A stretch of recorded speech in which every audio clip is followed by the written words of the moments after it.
Hello everyone, myself Palak Thakur and I am your geography teacher of a class 9th standard. So today we will discuss about the chapter of endogenic movement. So in previous classes we already discussed about the introduction of endogenic movement and the earth movement and the diagram of the earth. So today we will discuss about the interior of the earth. Earthquake and volcanic occur just because of the instability in the interior of the earth.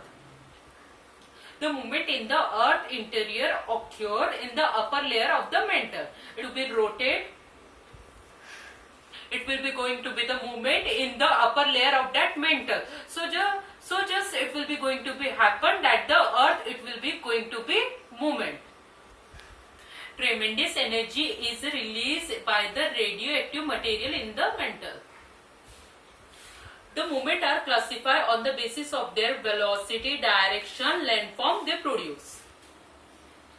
So, let me repeat one time interior of the earth. First point that it is earthquake and volcanoes occur because of the instability in the interior of the earth. Second point that it is the movement in the earth interior occur in the upper layer of the mantle.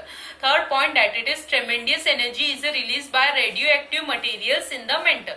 Fourth point that it is the movement are classified on the basis of their velocity, direction and length form they produce.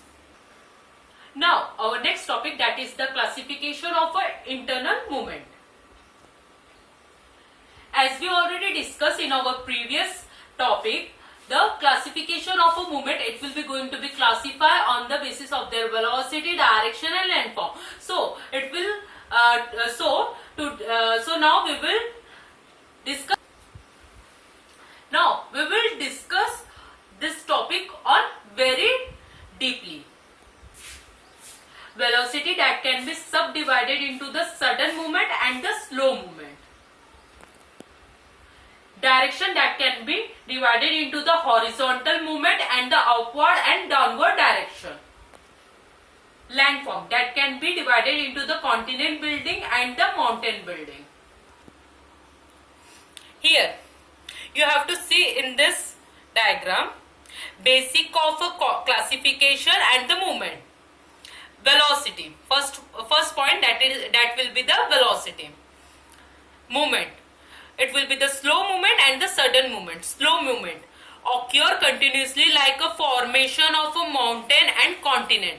B. Sudden movement in the form of event like a earthquake and volcanoes. Second point that it is direction. First A that is the horizontal movement. B. Upward and downward movement. Landform. A. Continent building creating continent, plateaus and highlands. B. Mountain building folding and plotting.